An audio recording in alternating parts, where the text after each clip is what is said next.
안녕하세요.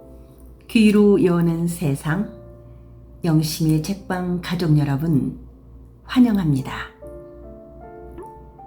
오늘의 작품은 문순태 작가의 타오르는 강 제2부 깨어있는 밤을 함께 감상하시겠습니다. 타오르는 강 문순태 제2부 깨어있는 밤.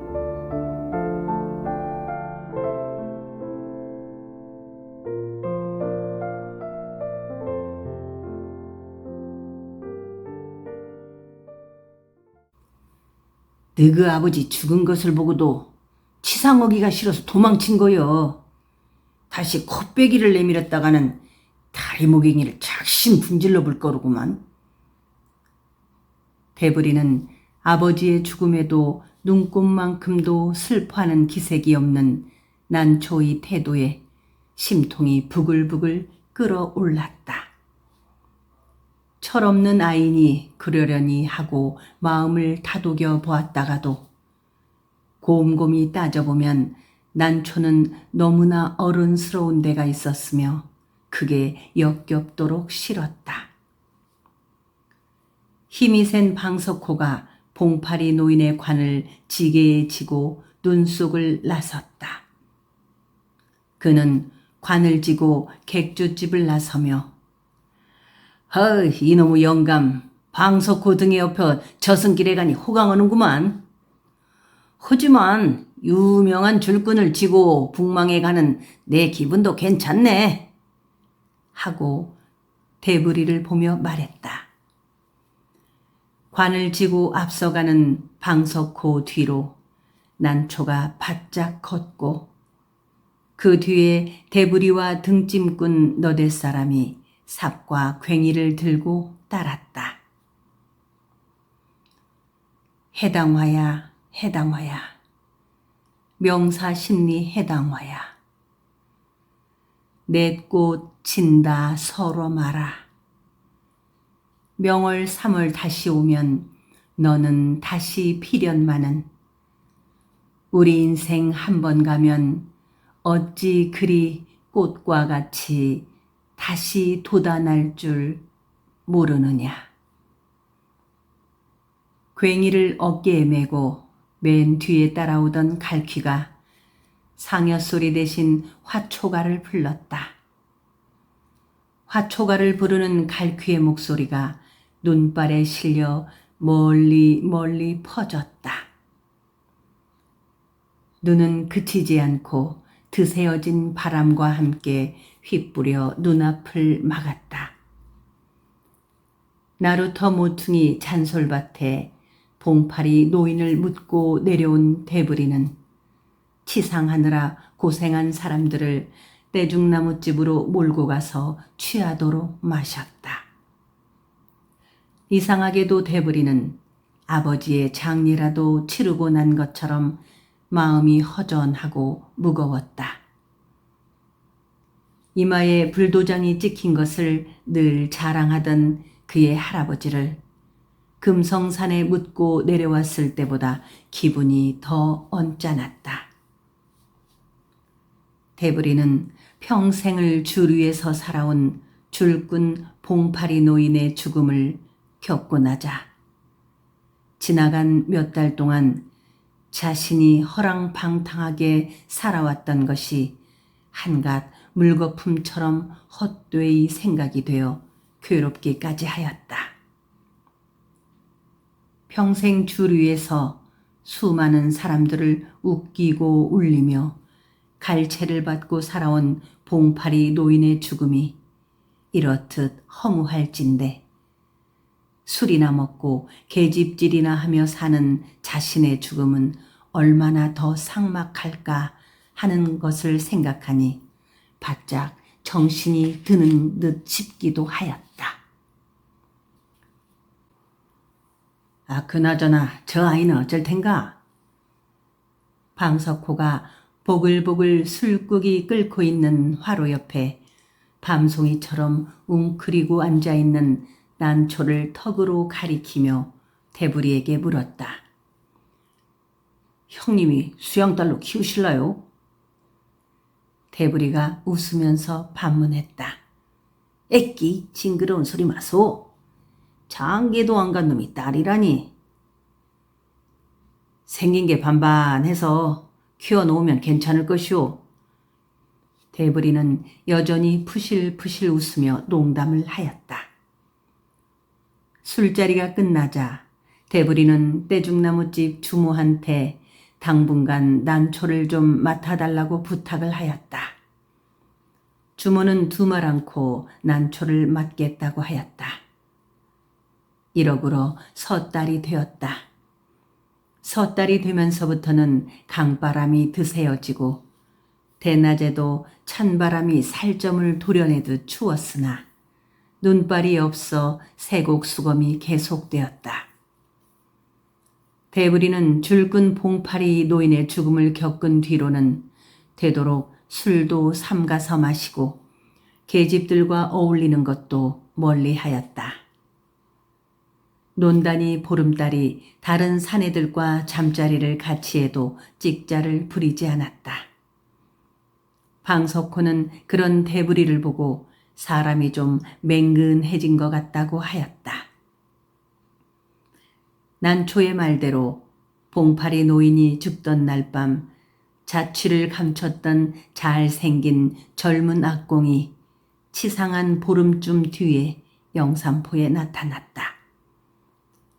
좋은 창에서 등짐근들과 함께 수검이 끝난 쇠곡들을 창고에 옮기고 있는데 떼죽나무 집에서 나무 심부름을 해주는 아이가 헐레벌떡 숨을 몰아쉬며 찾아왔다. 악공이 난초를 데려가겠다고 하는데 어찌하면 좋으냐는 하소연이었다. 그러고 보니 18살 되었음직한 떼죽나무집에 뗄라 묶은 넛바우란 놈은 난초를 은근히 좋아하는 눈치였다. 난초를 못 데려가게 해줘요. 넛바우가 대부리의 팔을 붙잡으며 숨 넘어가는 소리로 사정을 했다. 난초는 뭐라더냐? 별로 따라갈 생각이 없는 것 같더만요. 주모는 뭐라고 하든 대부리 형님한테 가서 어찌 했으면 좋으냐고 물어보라고 하시더만요. 알았다. 어서 가보자. 대부리가 넛바우를 따라 떼죽나무집에 당도해보니 그 사이에 젊은 악공은 객주집에 두고 갔던 장고를 찾아매고 난초의 옷 보퉁이까지 들고 서서 방 안에 들어있는 난초를 빨리 나오라고 큰 소리로 다그치고 있었다. 그는 대부리를 보자 섬짓 놀라는 얼굴로 고개를 돌려버렸다. 이보쇼 장구제비. 대부리가 화난 목소리로 입을 열자 젊은 악공은 얼굴을 심하게 찡그리며 대부리를 쏘아보았다. 여기는 뭐더러 왔소? 대부리가 찍어 누르는 듯 물었다. 난초 찾으러 왔소. 젊은 악공의 말하는 투가 남아일에 상관하지 말라는 기색이었다. 그 애는 왜 찾소? 데리고 살라고 찾소. 난초에 오래비라도 되시오? 한 식구나 마찬가지요. 그 말 잘했어. 한 식구가 되어갖고 난초 아버지가 죽자 낯짝을 감췄다가 이제사 왔소? 그것은 내 사정이요. 난초는 못 데려가오. 죽기 전에 난초 아버지가 대건티는 딸을 맡길 수 없다고 합디다. 거짓말도 잘도 하네. 나는 기어코 난초를 데려가겠소. 좋소. 그렇다면 난초한테 한번 물어봅시다. 난초가 좋다면 데려가시오. 대부리는 막상 그렇게 말을 해놓고 나서 자신이 너무 성급했다고 후회하고 말았다. 난초의 말로도 곧 젊은 악공이 자기를 데리러 올 것이라고도 했는데 그렇다면 물어보나 마나 그를 따라가겠다고 하지 않겠는가. 좋소. 난 좋아하자는 대로 하겠소. 젊은 악공도 대부리의 제안에 자신 있게 동의를 했다. 대부리는 넛바울을 시켜 방 안에 있는 난초를 데려오도록 시켰다. 넛바우가 난초를 좋아하고 난초도 넛바우를 좋아한다면 그녀는 넛바우의 말을 들어주리라고 믿었다. 대부리가 짐작했던 대로 난초는 악공을 따라가지 않겠다고 분명하게 말했다.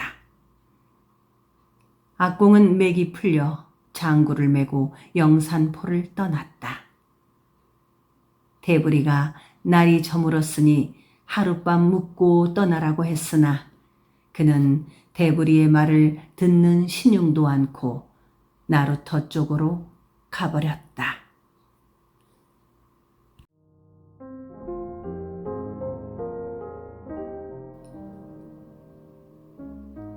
섣달 금음이 되자 개미굴처럼 벅신거리던 선창거리가 쓰렁하게 텅 비어버렸다. 세곡을 검수 간색하던 관속이며 등짐꾼 마바리꾼들도 모두 서둘러 고향으로 돌아갔다. 객주집에 논단이들이며 선창거리를 어슬렁대던 건달 왈패들, 주막에 뗄라 묶은 부엌대기들까지도 고향을 찾아가 버려 거리가 큰 물난리를 겪은 뒤처럼 스산해졌다. 설 명절에는 까마귀도 제 집을 찾아간다는 푼수로 오랫동안 고향에서 떠나와 있던 사람들은 8월 한가인 날과 정월 초하룻 날에는 꼭꼭 고향 산천으로 돌아갔다. 돌아갈 고향도 반겨줄 친지도 없이 뜬구름처럼 떠도름하며 살아가는 뜨내기들만이 객주집에 남아 있었다. 눈 온 뒷날은 비렁뱅이가 빨래를 한다는 말대로 간밤 늦게까지 눈발이 들이치더니 섣달 금음날 아침에는 햇살이 퍼졌다. 해가 떠오르는 쪽에서 되알진 강바람이 해가 지는 쪽으로 쌩쌩 몰아쳐 왔지만 눈이 그치고 햇살이 퍼지는 것으로 보아 정월 초하룻 날은 맑은 날이 될 듯 싶었다.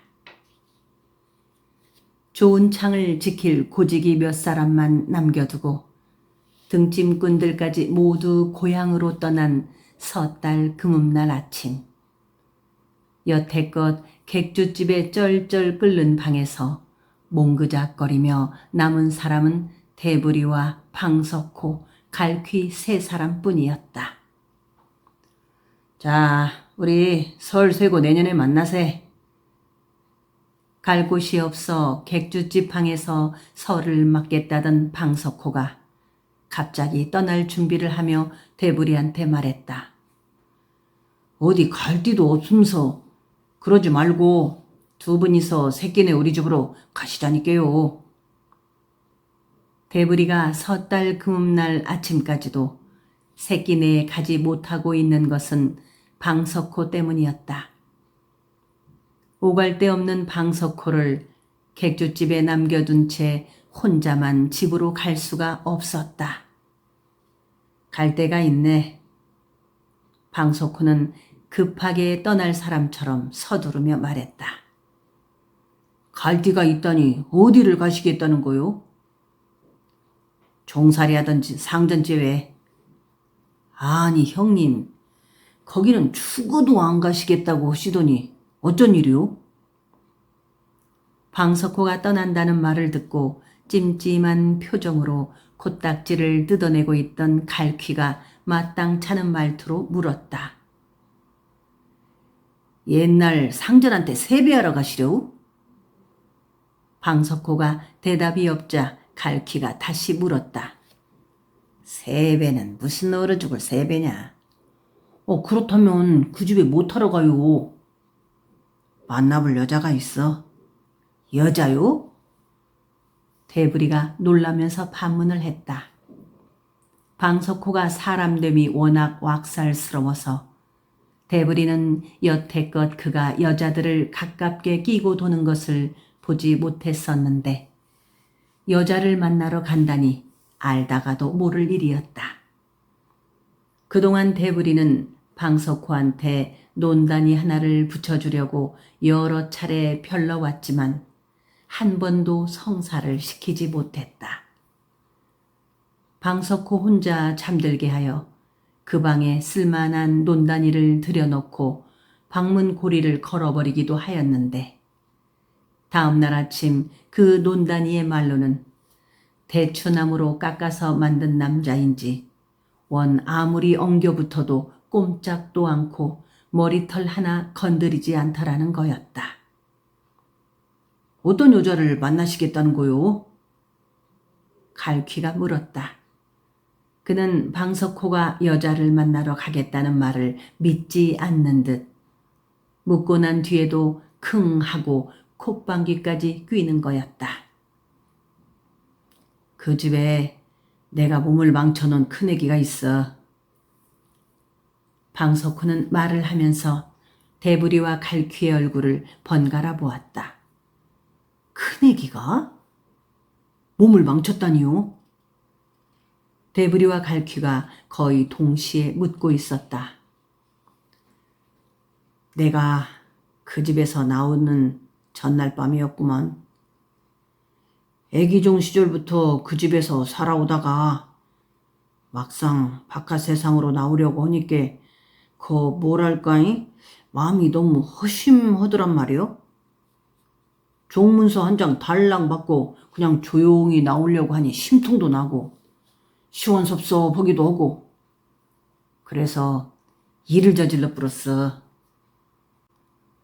나를 좋아하지도 않고 마주치면 찌그락찌그락 했었던 젊은 아기씨 마님을 따라온 종년이 있었는데 그날 밤 복면을 하고 그 종년방으로 쳐들어가서 유절을 내뿌렸어.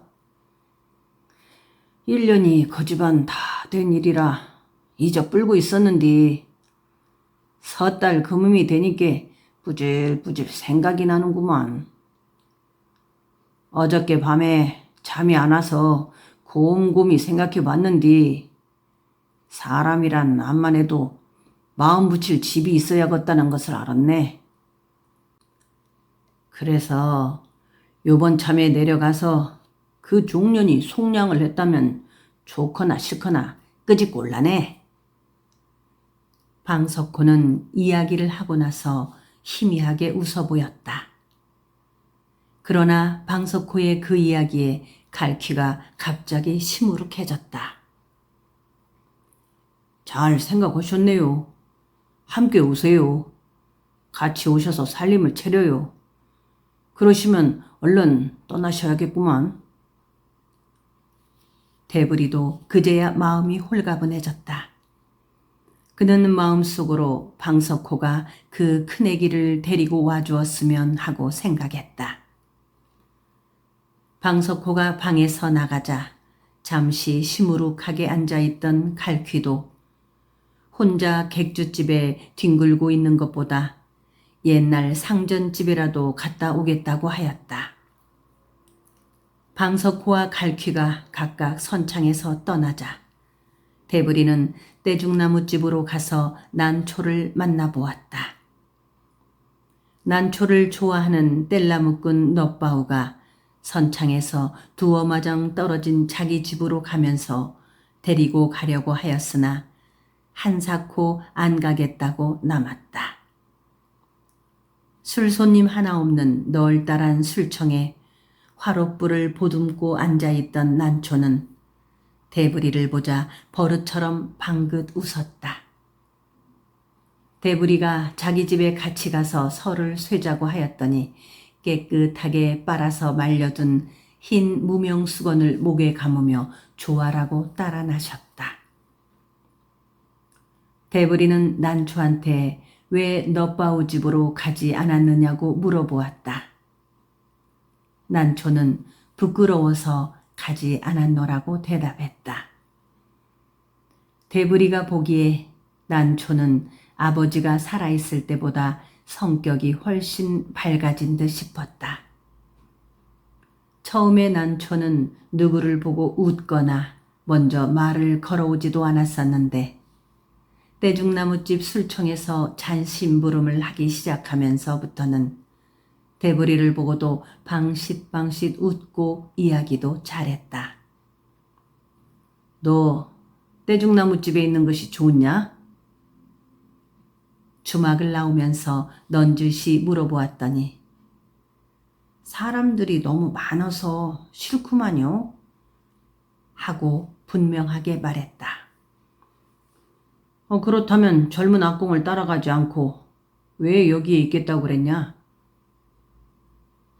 아버지가 묻혀있는 땅에서 살고 싶어서 그랬구만요. 그 말에 대부리는 마치 꾸지뽕 열매를 따먹을 때 가시에 찔린 것처럼 아르르한 아픔을 느꼈다. 대부리는 봉파리 노인이 죽은 뒤부터 난초를 잘 돌봐주고 싶은 생각을 해오고 있는 터였다. 어쩐 일인지 난초가 사내들과 함께 어울려 여기저기 떠도름하며 사는 것을 원치 않았다. 대부리 자신은 물새가 되어 이 세상 끝까지 훨훨 날아다녀보고 싶었지만은 난초만은 노루목 양진사댁 뒤뜰 화단의 난초처럼 한 곳에 오래오래 뿌리를 박고 살면서 붉은 빛나는 노란 꽃을 피우기를 바라고 있었다. 그러기에 난초가 남자들이 득실거리는 떼죽나무집에 오래 빌붙어 있게 하고 싶지 않았다. 대부리는 난초를 데리고 떼죽나무집에서 나와 좋은 창에 고지깃방에 들러 그가 설날에 쓰려고 미리 사두었던 마른 명태며 조기, 대추, 배, 미역, 말린 홍합 등을 챙겨 들고 나왔다.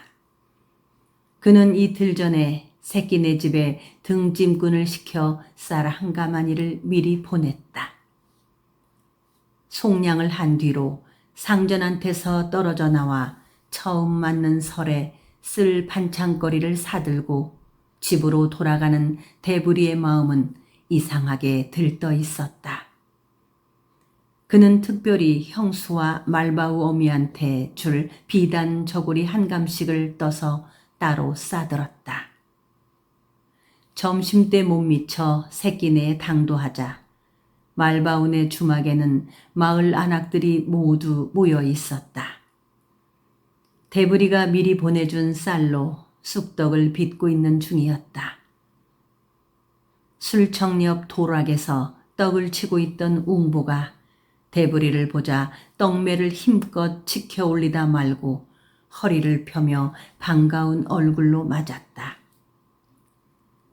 새끼네와 선창은 엎드리면 코가 닿을 지척지간이었으나 형제가 얼굴을 맞댄 것은 2달 만이었다. 계산만한 배를 하고 확 옆에 바짝 다가 앉아서 손에 물을 적셔가며 떡을 으깨 넣던 쌀분이도 일어서며 활짝 웃었다. 형수님, 이 지집 좀 잘 부탁하구만요. 오갈 데가 없어서 함께 설을 쇠자고 데려왔으니까요.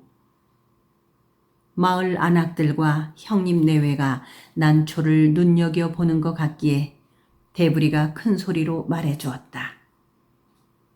말바우와 그 어미는 보이지 않았다.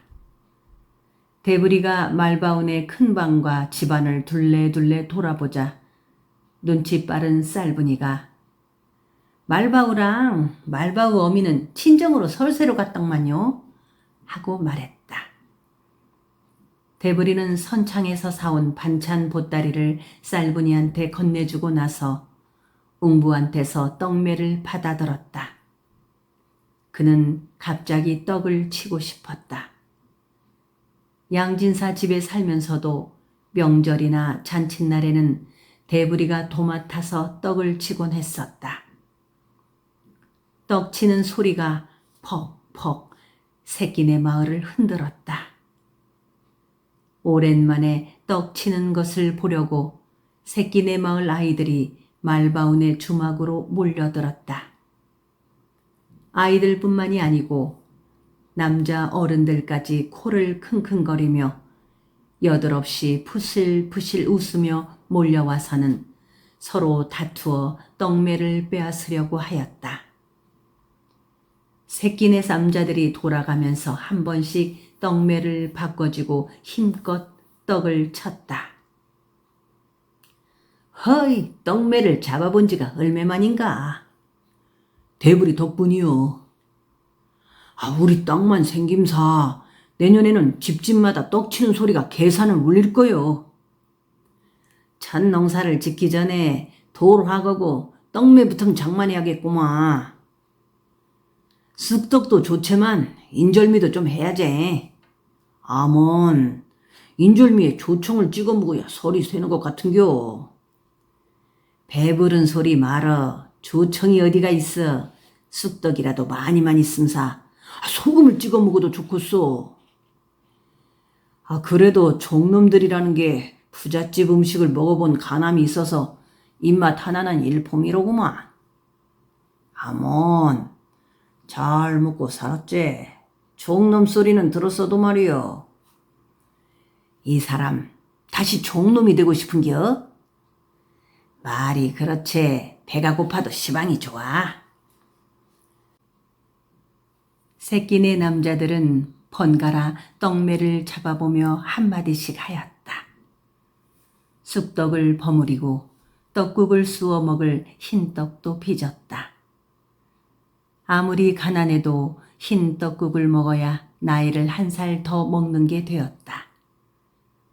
종살이 할 때의 상전집에서는 떡국에는 꿩고기를 넣어 끓였지만 꿩고기를 구할 수 없는 새끼네 사람들은 대부리가 가져온 저육을 한 칼씩 나눴다. 쑥떡과 가래떡을 집집이 고루 나눈 뒤 새끼네 사람들은 설맞이 집안 닦기를 하였다. 마당엔 검부러기 하나라도 치우고 집안 여기저기 높은 곳을 깎고 얕은 곳을 메우고 외양간도 치우며 두엄짜리 주변도 깨끗이 하였다.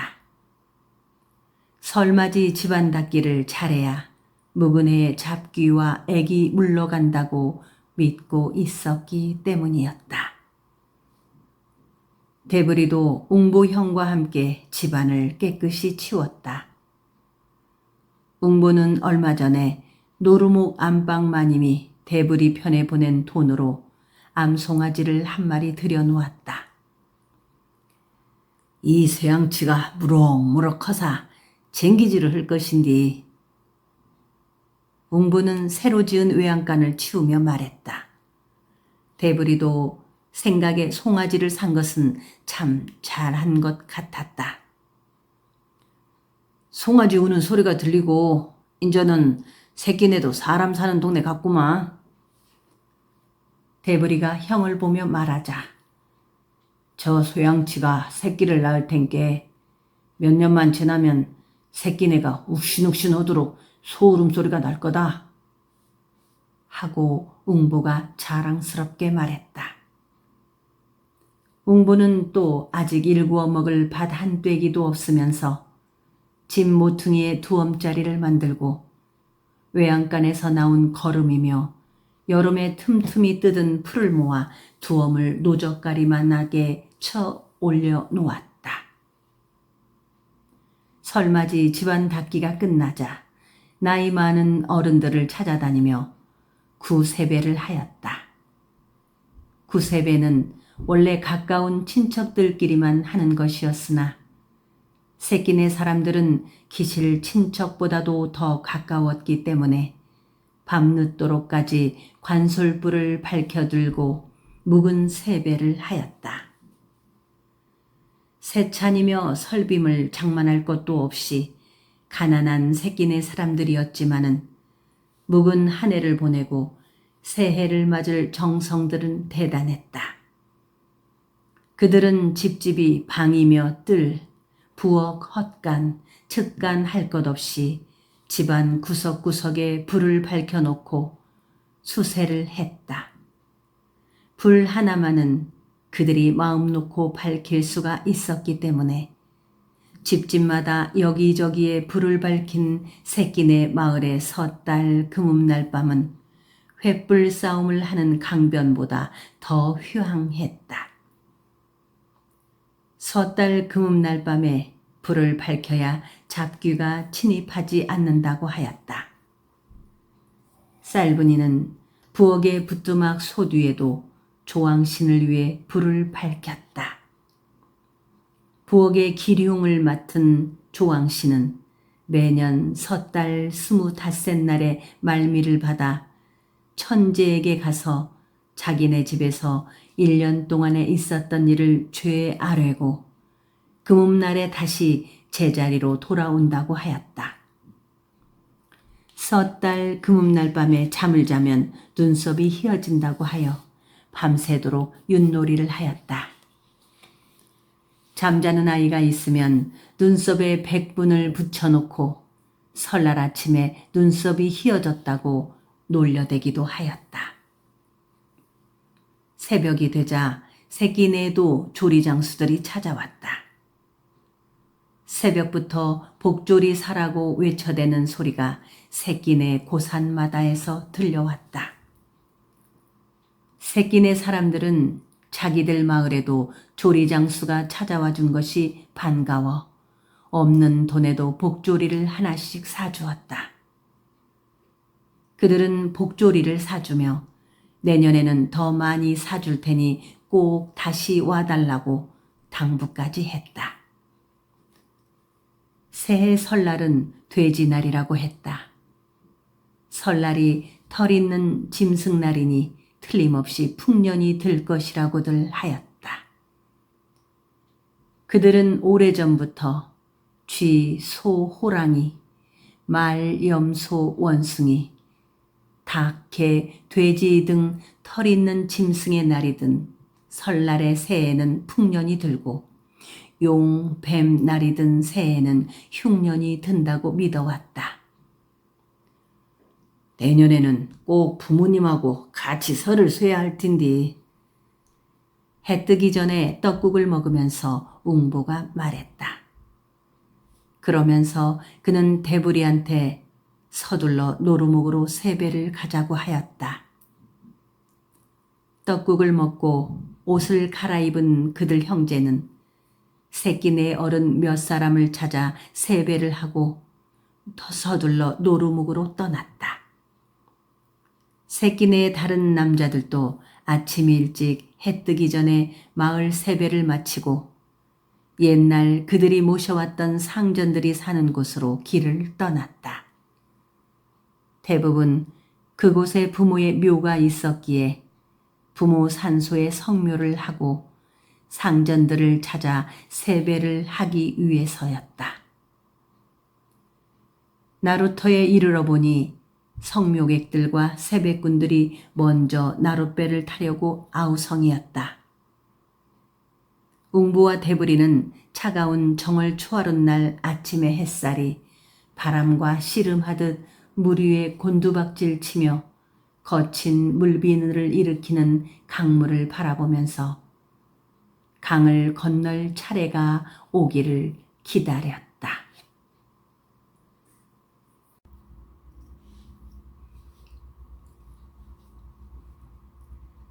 나룻배를 기다리던 많은 사람들이 대부리한테 아른 채를 하며 먼저 강을 건너라고 양보를 해주었으나 사양했다.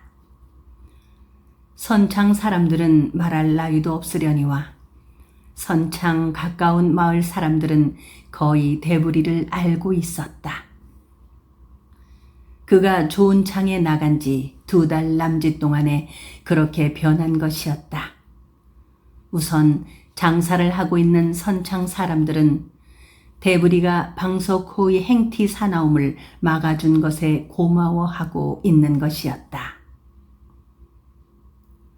그러고 보니 대부리 내가 돋보이는 사람이 되었구나. 많은 사람들이 대부리한테 아른 체를 하며 먼저 강을 건너라고 양보까지 해주는 것을 보자 웅보도 기분이 좋은 듯 싶었다. 그는 선창을 하루에 한 번씩 출입하는 새끼네 여만이들이나 소금점의 손팔만한테 대부리가 날마다 술 타령이며 계집치기에 빠져 있더라는 말을 귀에 못이 박히도록 들어왔는지라. 언제고 기회를 보아 눈에서 번갯불이 튀도록 나무람을 해주겠거니 했었던 차에 선창 사람들이 대부리를 대하는 태도가 결코 눈에 나지 않았기에 지금까지 품고 있었던 그의 생각이 일시에 물거품처럼 녹아버리는 것이었다. 저들은 나를 무서워하고 있지라오. 대부리는 형의 귀에 입을 바짝 갖다 대고 속삭이듯 말했다. 내 행티가 그렇게 사나우냐? 아이고, 행티 사납던 놈을 내가 꺾어줬어요. 사귀고 보니까 참 좋은 사람이더만요. 의형제를 맺었으니 언제 한번 새끼네 같이 가겠어요. 대부리가 방석호를 두고 하는 말이었다. 내가 짐작컨대 대부리 너는 암만 해도 농사꾼이 될 것 같지가 않구나. 그러니 각별히 행동거지를 조심해야 쓴다. 농사꾼한테는 땅이 미천이지만 이런 난장에서 사는 사람들은 행동거지가 큰 재산이다. 웅보는 대부리를 나무람하는 대신 이렇게 다독거려주는 것으로 끝냈다. 그들 형제는 햇살이 영산강변 모래톱을 당그레지듯 하듯 되작거릴 무렵에야 노루묵 어귀에 들어섰다. 마을 어귀 뽕나무가 듬성듬성하게 서 있는 돈단에서는 노루묵 아이들이 설빔을 차려입고 연날리기를 하고 있었다. 대부리는 아이들이 연날리기 하는 것을 보자 몇 년 전까지만 해도 양진사의 심부름으로 보수세를 받으러 다니면서 연날리는 아이들한테 시비를 걸며 뺑줄 치기를 하던 때의 일이 생각나서 혼자 마음속으로 슬며시 웃음을 삼켰다. 웅보는 햇살이 거미줄처럼 걸려있는 마을 앞의 늙은 팽나무를 바라보았다. 문득 지난해의 일이 화살처럼 그의 가슴에 박혀왔다. 정확히 11달 전 그는 쌀분이와 함께 양진사 집에서 영산강을 건너서 해가 지는 쪽으로 멀리 도망을 치려다가 붙잡혀 강바람이 윙윙 거리는 추운 겨울밤 늙은 팽나무에 묶여 있었다.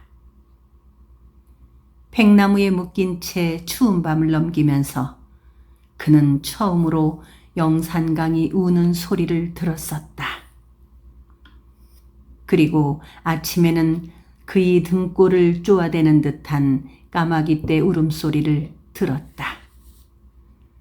강굴락쿵, 강굴락쿵 하는 이상한 소리를 들으면서 죽음을 생각했다. 그 까마귀들이 저승사자처럼 자신의 죽음을 미리 알리고 있는 듯 싶었다.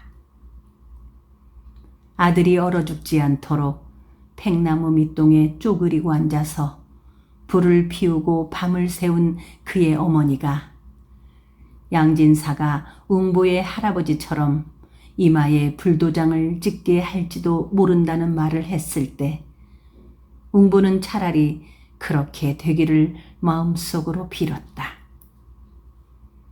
그는 할아버지가 종살이하는 것이 죽기보다 싫어서 3차례씩이나 도망을 치다 붙잡혀 이마에 불도장이 찍히게 되었다는 이야기를 손자한테 해주면서 할아버지 이마에 찍힌 불도장을 부끄럽게 생각해서는 안 된다고 몇 번이고 되풀이해서 말해준 것을 떠올리며 자신의 이마에도 불도장이 찍히게 되기를 원했었다. 형, 세배를 아버지 어머니한테 먼저 할까? 진사나리한테 먼저 할까? 대부리가 돈단을 지나 두껍다리를 건너면서 뚜벅 물었을 때에야 웅보는 1년 전의 악몽으로부터 헤어날 수가 있었다. 그것을 말이라고 하는 게냐? 웅보는 막상 그렇게 대부리한테 핀잔을 주긴 했지만 기실 그도 어찌해야 좋을지 몰랐다. 작년까지만 해도 우리는 진사나리와 안방마님한테만 세배를 했었잖아. 대부리 말대로 작년 설까지만 해도 그들 형제는 부모한테는 세배를 하지도 않았고 할아버지 묘에 성묘를 가지도 않았었다. 위선이나 효도는 양반들만이 해야 할 것으로 알고 있었다. 올해부턴 아버지 어머니한테 세배를 해야지.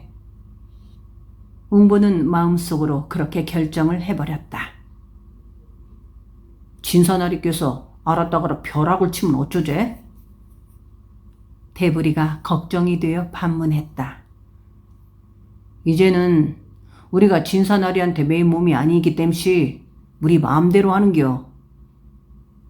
그나저나 웅보는 아버지 어머니한테 세배를 하는 것이야 당연하고 즐거운 일이나 양진사와 안방마님을 만날 일을 생각하면 두 다리가 쇠말뚝처럼 굳어져 버리는 것이었다. 양진사를 만나면 그는 또 대부리한테도 여러 차례 서운한 말을 했듯이 좋은 창에 나와서 자기를 돕지 않는다고 욱대길 것이 뻔하고 또 안방마님은 안방마님대로 웅보의 씨를 받아 해산날을 기다리고 있는 터라 얼굴 맞대기가 죽기보다 더 싫었던 것이다. 웅보 형제가 양진사 댁에 들어서자 안방마님한테 산기가 있다 하여 집안이 조용한 가운데 술렁거렸다. 아기를 받기 위해 대소가에 나이 많은 안악들이 들락거렸다.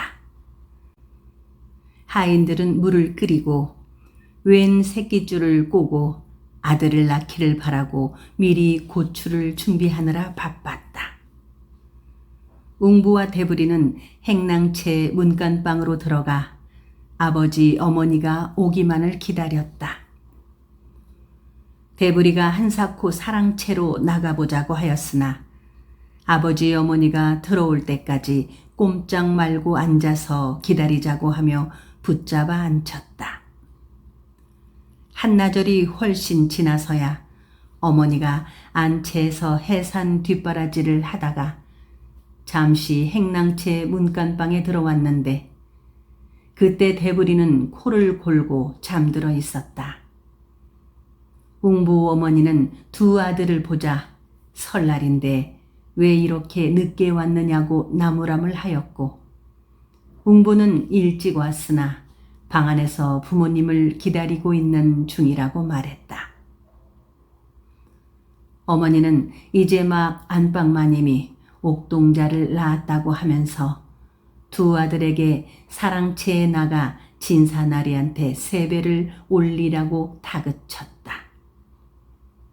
웅보가 아버지 어머니한테 먼저 세배를 한 다음에 사랑채로 가보겠다고 하였으나 그의 어머니는 되레 화를 내며 어서 나가라고 큰 소리까지 하였다. 뜬금없이 무슨 세배냐. 우리는 이날 거정 세배를 한 번도 안 받고 살아왔은께 그만두고 냉큼 사랑채로 나가보구라. 그러면서 그들의 한사코 다시 방으로 나가려고 하였다. 웅보는 웅보대로 어머니한테 먼저 아버지를 모시고 들어오라고 사정을 하였다. 아버지 어머니한테 세배를 하기 전에는 사랑채 나가지도 않을 것이며 그 길로 강을 건너 가버리겠다고 버티었다.